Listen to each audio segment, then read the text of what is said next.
Ok, donc dans cette vidéo, on va faire une analyse des marchés, savoir un peu où va le marché actuellement, où est-ce qu'il faut prendre des positions, où est-ce qu'il y a des opportunités. On va commencer sur le Forex.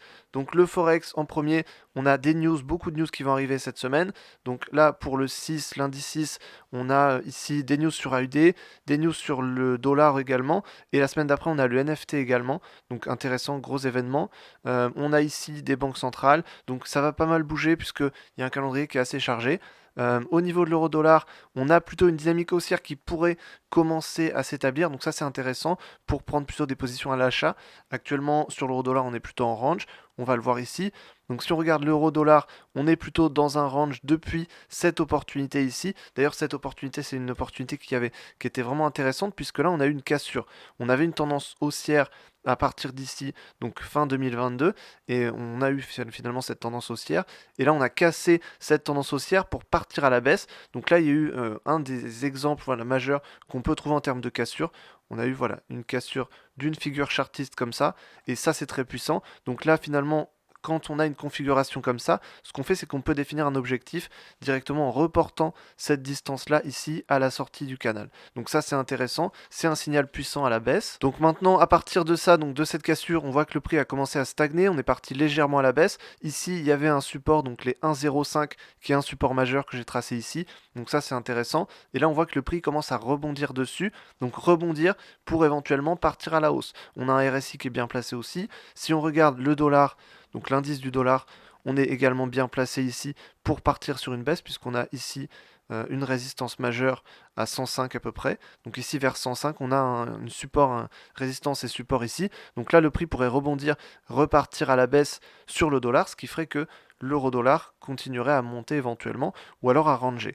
Donc là, on est vraiment sur un trading de range ici comme ça. On pourrait éventuellement agrandir un peu le range si le prix place en haut, mais là vraiment, on est actuellement dans un range. Et si on regarde également les autres paires du Forex, donc si par exemple on regarde du GBP, donc le GBP USD ici est un peu dans la même situation, on a ici un range qui s'est créé, donc le range il est juste ici, on le voit. Là, on a même un grand range qui s'est créé.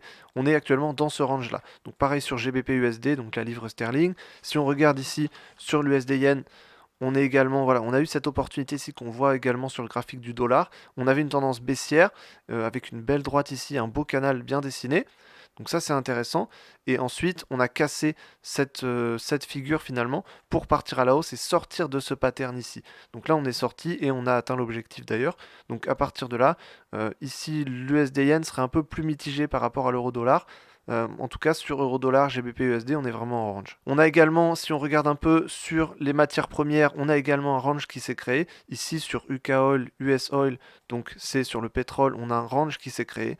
Ici, exactement. Donc voilà, un peu comme sur les paires, un peu comme sur le dollar, on a un range qui commence à se créer. Donc là, c'est intéressant. C'est intéressant surtout pour trader dans un range. Si on veut trader, par exemple, le bas et le haut du range, dans ce cas, on va pouvoir trader en intraday ou en swing trading. Il me semble qu'on avait également une figure sur l'or. Donc sur l'or, on a à peu près le même graphique finalement que sur l'euro-dollar, si on regarde bien. En tout cas, les mouvements récents ont été à peu près similaires.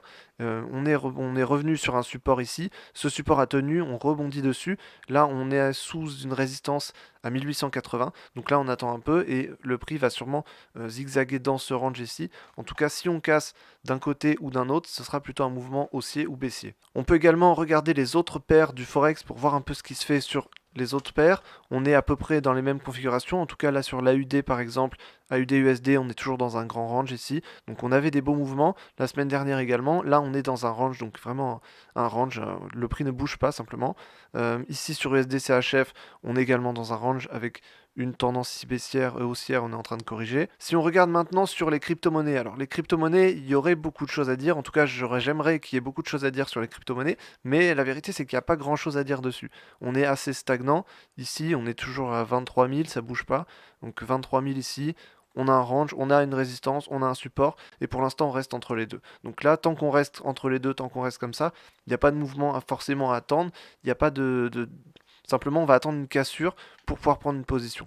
Une cassure des 25 000 à la hausse pour partir à la hausse, dans ce cas dans un bull run, ou alors pour une cassure à des 21 000 à la baisse, dans ce cas on partirait plutôt à la baisse. Donc on a déjà les niveaux d'accélération, on sait quels niveaux sont importants, les 25 000, les 21 000, ces niveaux sont importants. Maintenant entre les deux, on va stagner, on va ranger comme on a déjà rangé depuis pas mal de temps, comme ici on avait rangé entre début novembre et début janvier. Donc on avait rangé d'ici, on a eu un beau mouvement ensuite là on commence à re-ranger un petit peu. Donc sur les cryptos, il n'y a pas grand chose de plus à dire. Donc la plupart du mouvement attendu, en tout cas sur l'euro-dollar, c'est surtout un range avec ici cette cassure de ce pattern. Donc ce pattern est intéressant, ici on avait un range qui est apparu.